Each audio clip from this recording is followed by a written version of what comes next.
Hello everybody, it's me Thales. This is my channel about business English and the human resource series in which we talk about human resources management in general. So the aim here is to cover the main topics of human resources management in order to become more strategic. So the main theory lines, the HR subsystems as well will be studied, the deliverables, everything. I don't know how long it will be, this this main line, of course, but I intend to cover everything that is possible. I'm studying through many different materials available on the internet, so that's it. Let's get started, and we will start with a quick what we have seen in the last few videos. Just a moment to adjust the size here. Okay, so first of all, we already talked about the essentials of human resource management, okay?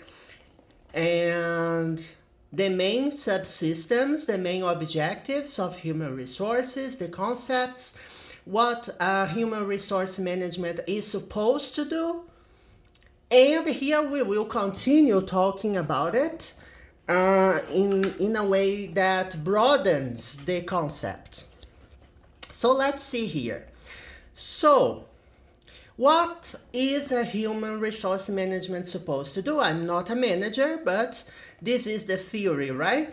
To use strategic plans. So every manager is supposed to think in a strategic manner to build the better strategy for the company, not only looking at a specific sector, it's extremely important that the manager looks up to better strategies, to see what's already established, and how to go from the operational side of the business to be more strategic. Remember, in the first videos of human resources, if you haven't watched, just check it out. The headlines entitled human resources, right? So every video about human resources will have this in the description.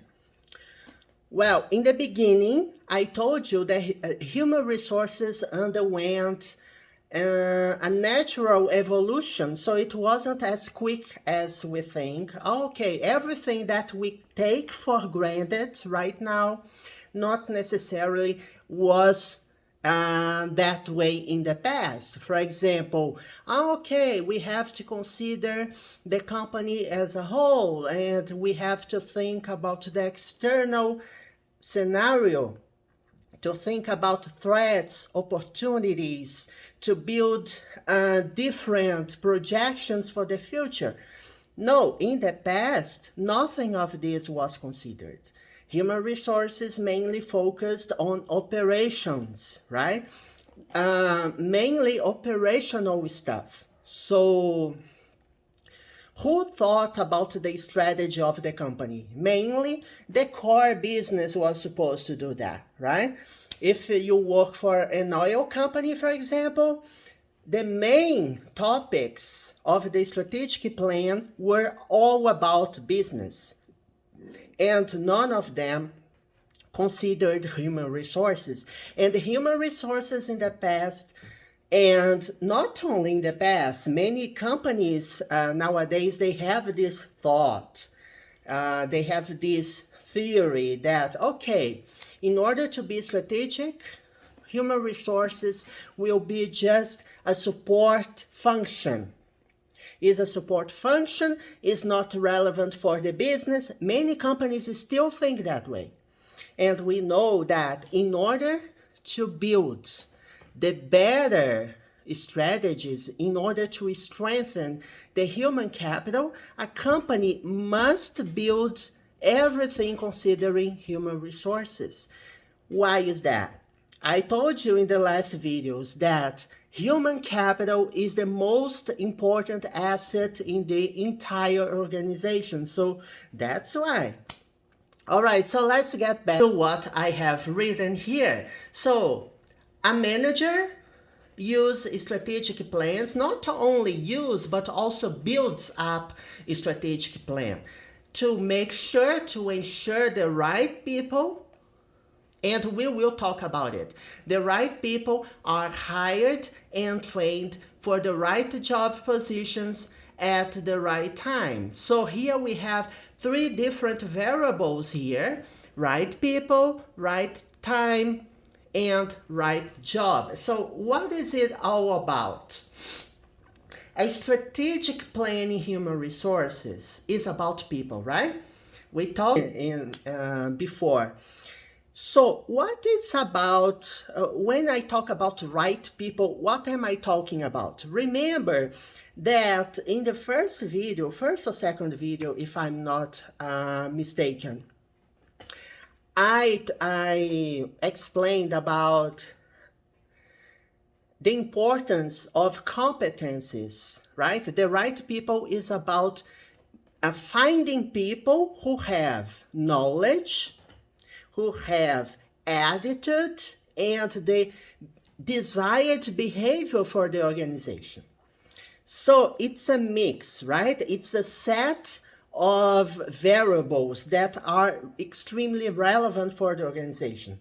So the right knowledge, for example, the technical knowledge in order to run the business. For example, if you work in logistics, you are supposed to know in general what logistics is about. If you are an engineer, you're supposed to have the technical knowledge and to be fully capable of meeting up the requirements of the job.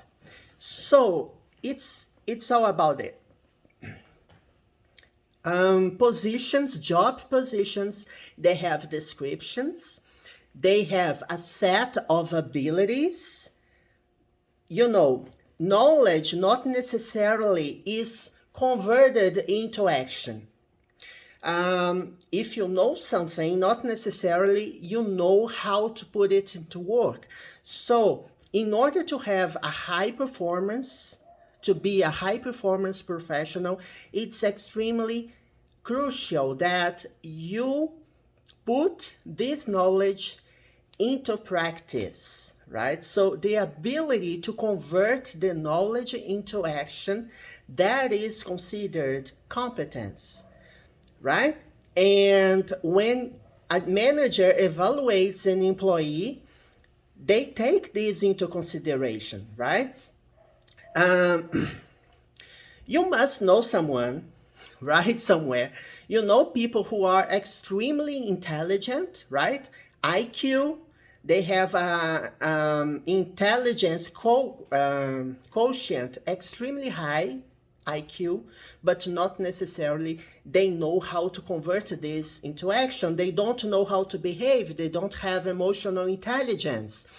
They don't work well with a team, right? They don't interact well with others. So that's what I'm talking about. In order to perform well and to be visible, right? To be fully, a full-fledged professional, you must be someone who delivers, right? That's what organizations want. Not only someone who knows a lot and doesn't deliver, because a company needs deliverances, right? A company needs someone who can bring the best results for the company.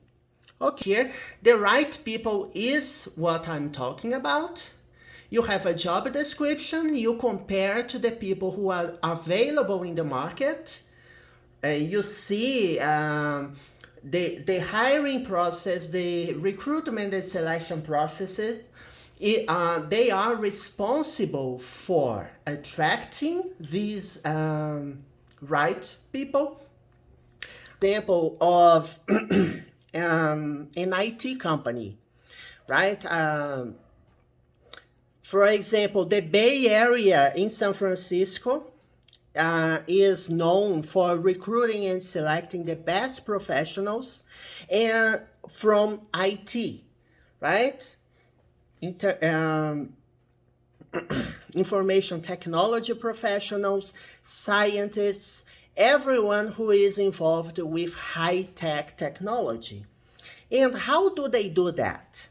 First of all, I've read something about San Francisco, even because, you know, people who watch my channel from longer, they know that I went to San Francisco and stayed there a week. But before that, I studied some about the city, and the city is known for having one of the highest prices in the market, right? Highest prices, rental, everything. The cost of living there is staggering. And why is that? Because the companies, the high-tech companies there, in not only in San Francisco, but in Silicon Valley, that is near that, they recruit the best professionals. They offer extremely attractive packages, right? Benefit packages, high salaries above the market, right? Above the market salaries. For example, it's not uncommon for a newcomer or someone who just left university to get $1,000, 100,000, I made mistake, $100,000 per year from this app, right? $100,000 in San Francisco is not even the highest tier. It's the entry level of some jobs, right? Some positions in there. Of course, we can't compare the positions here in Brazil with the US because the currency is different, the exchange is different. And you say, oh my God, they earn more than 500,000 reais in there, but they spend money in dollars. And here we spend in reais. So the cost of living aspect is a little different, right? The rental prices, they are soaring. They are very high. Anyway, continuing, why did I bring this example? Because they build a strategy of recruiting professionals with extremely attractive career paths, right? They have a clear career path.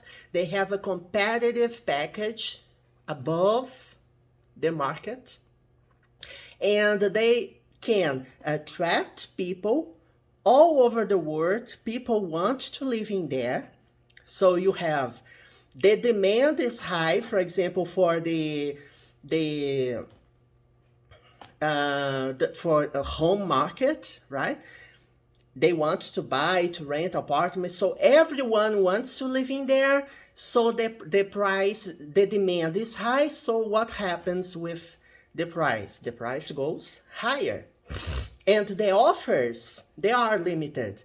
The same problem applies to New York. New York City, especially Manhattan Island, has the same kind of problem.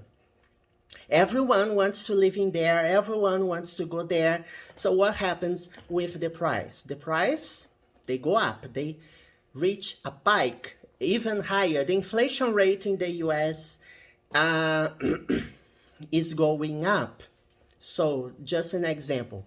About the right people, every company must have very clearly in their minds human resources professionals about what they want, what is required, right? So the right people is not just about a number, how many people I need, but the complexity, the seniority. I must consider, for example, how many high performers, how many specialists I need.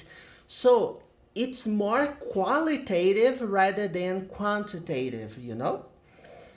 And most companies, they they know how many people they want because they ask the manager, and the manager says, do you need to run your operations? And the guy think, I need 10 professionals. I need 10 engineers. I need 5 architects. I need whatever. So it's too simplistic. It's not that simple, right? The process of establishing that.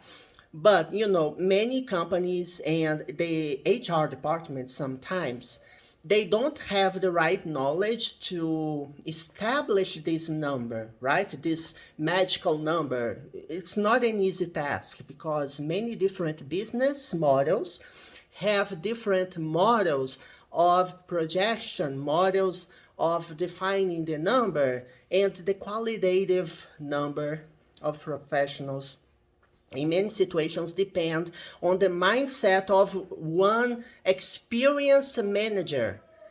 A manager thinks, oh, okay, I know that in the past, right, the manager considers all his experience, or his or her experience in that job, and he says, he thinks about how many professionals and what kind of professionals are required. So this deep dive into the qualitative aspects and how many professionals will be required, I believe it's the most difficult aspect, and it's not an easy task, right?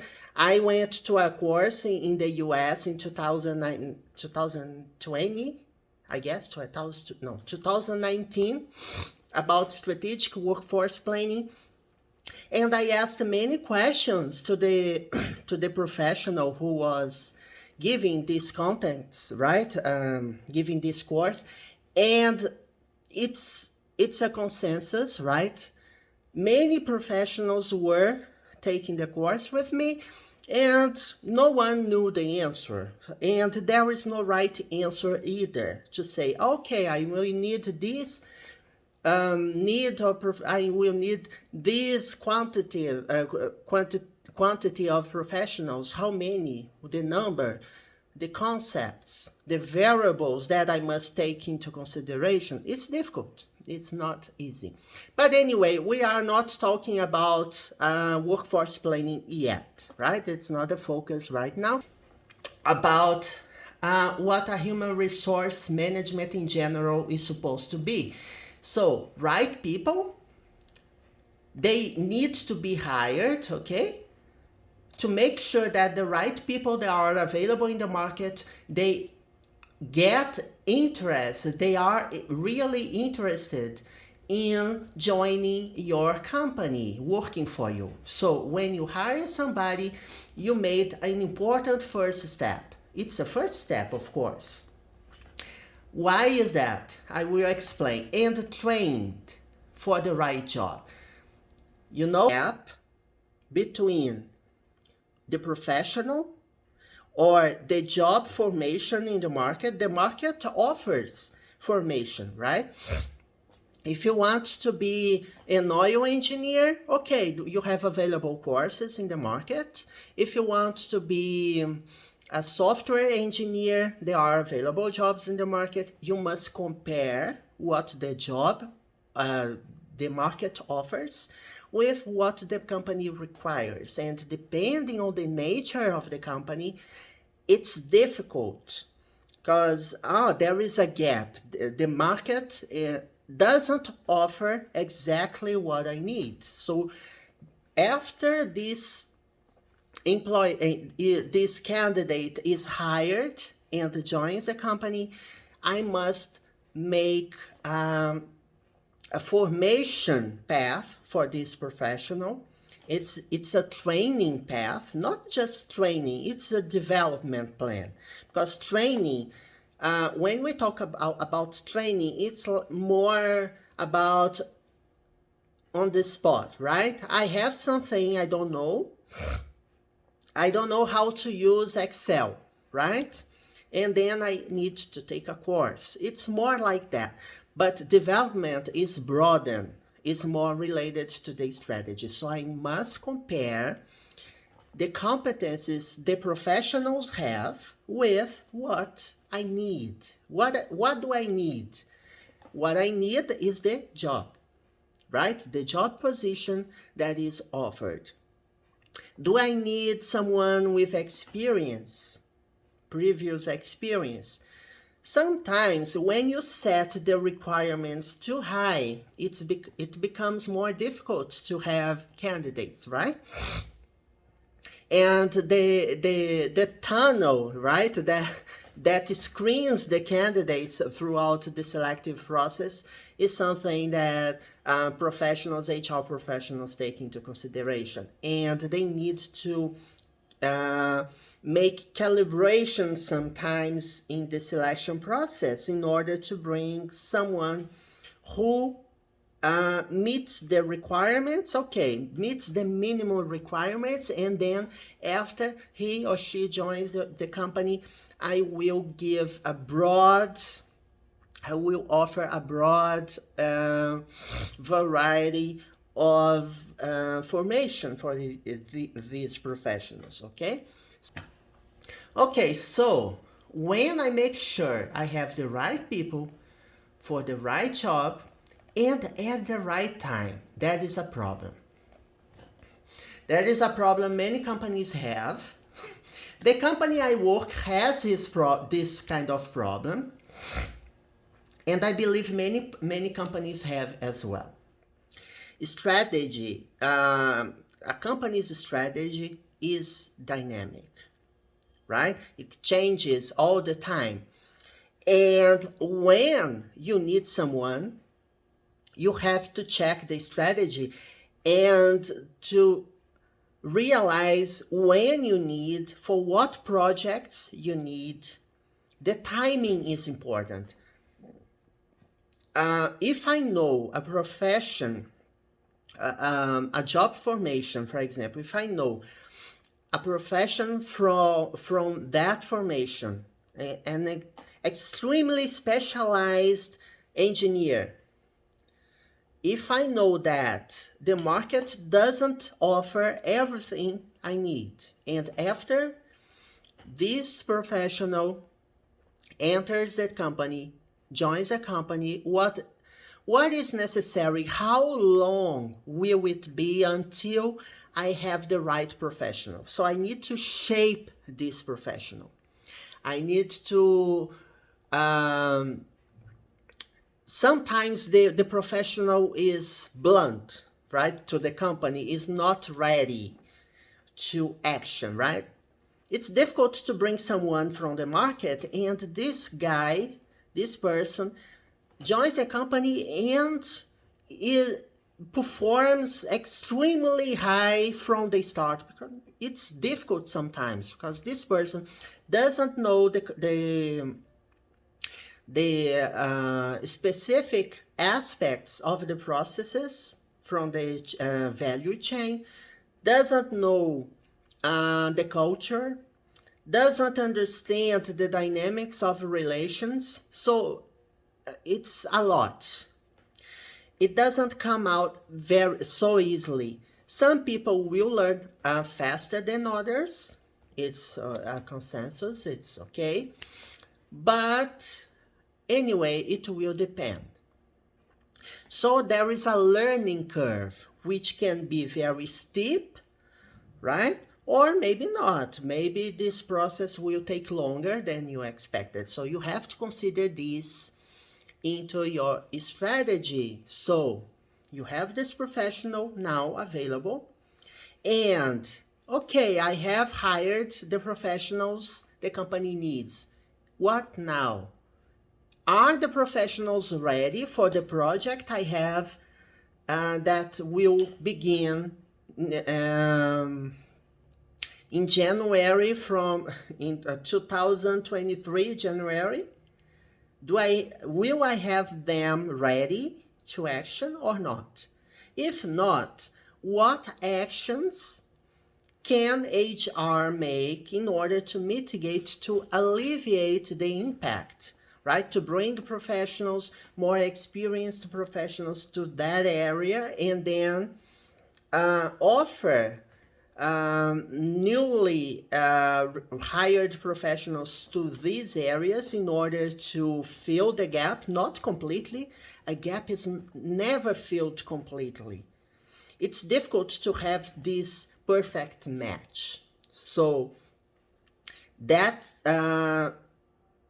we have this importance of development programs that will abridge this process, will bring people together, will not eliminate completely the gap, but will reduce the gap and will make people ready more readily to the market in the company, okay? What I say about the right time. Okay. And here we have a question.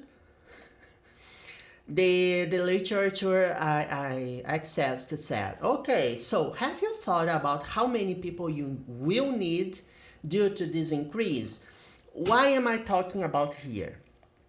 It's an example in which the company has this expectation to increase.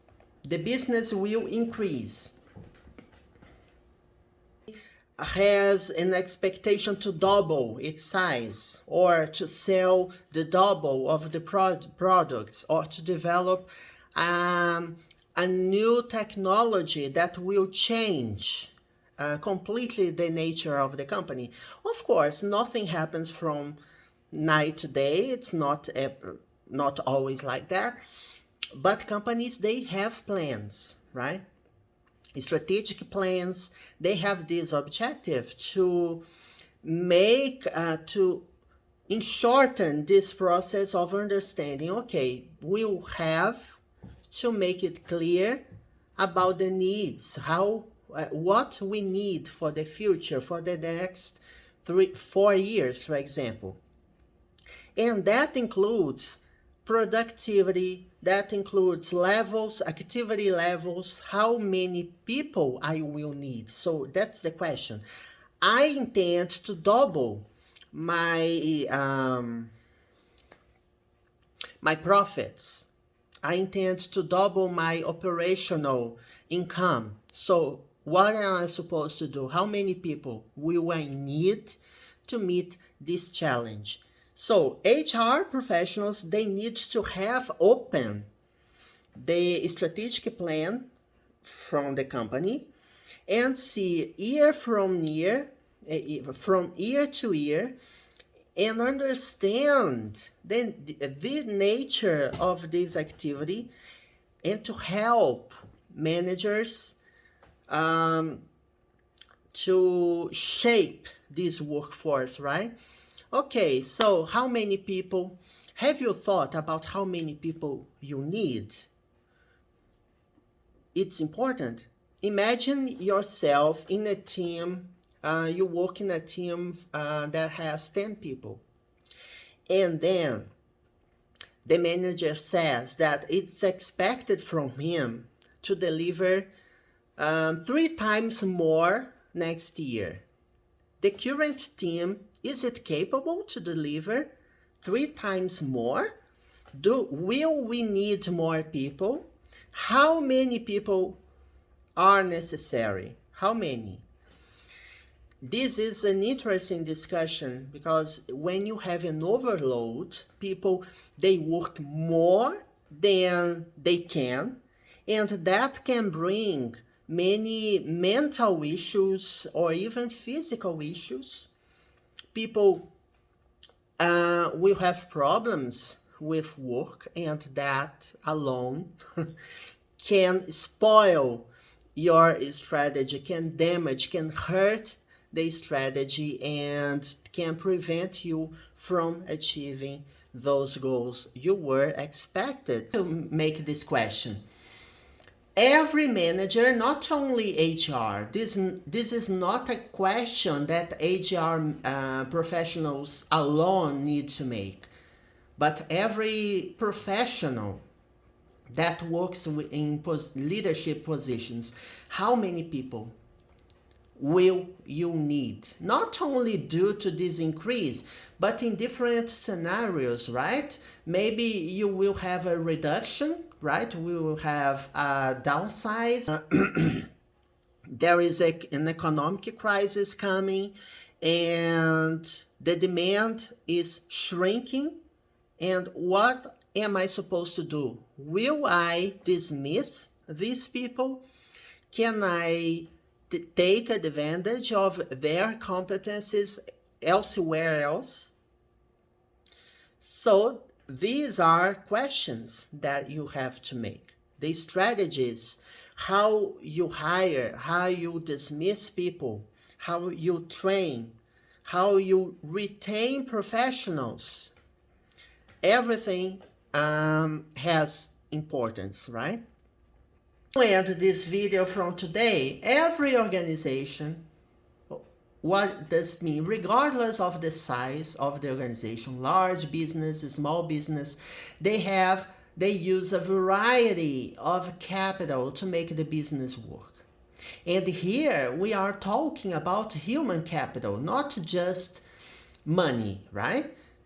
Tangible capital, resources, materials, equipments, technology. Okay, we have many things, right? Many tangible aspects, and that you can measure in money. But human capital, it's difficult to measure, but you know the impact, right? If you don't have people that are capable, it's extremely unlikely that you will reach the goals you were expecting.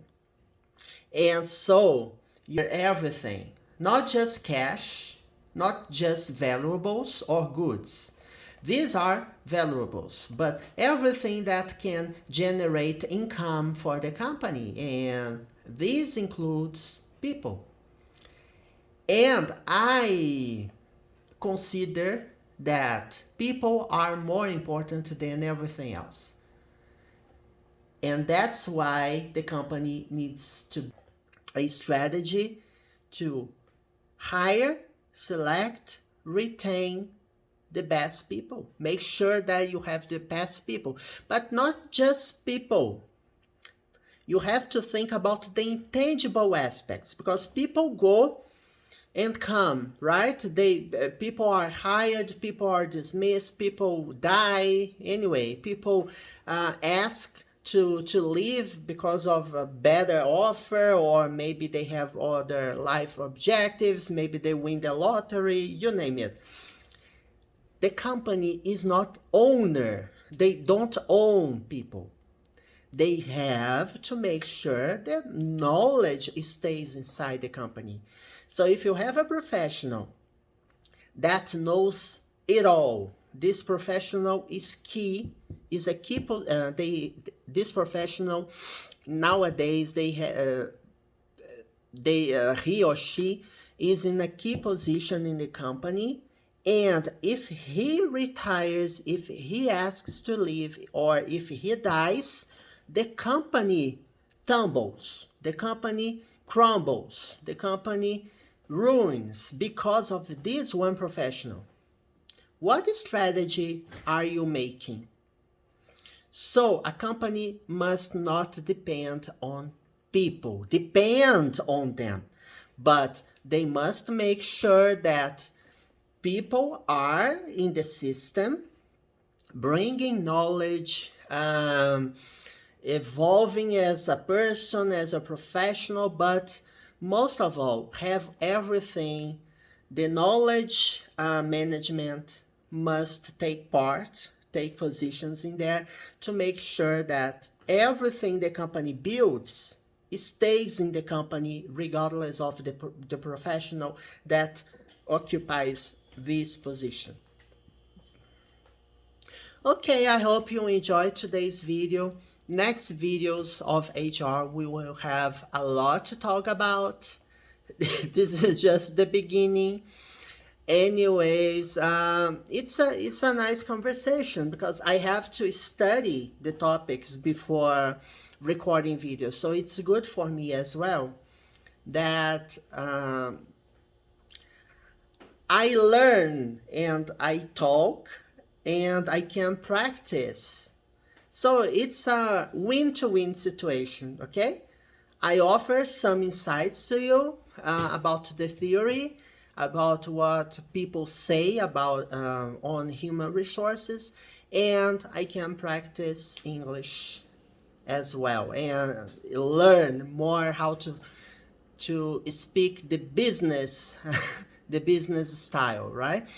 Okay, don't forget that this channel has more than 700 videos, and it's not only about business English or management issues. We have videos on grammar, vocabulary, exercises.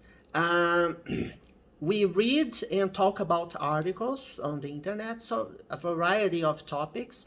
Basic videos, they have content in Portuguese, explained in Portuguese, and the intermediate advanced videos are like this one, entirely in English. So there is a wide array of topics for you to choose from for every level, and I hope you subscribe and share the content with your friends. Don't forget to hit the notification bell to get the latest updates, and give a huge thumbs up if you enjoyed the company, okay? Or the company, if you enjoyed the topics from this video.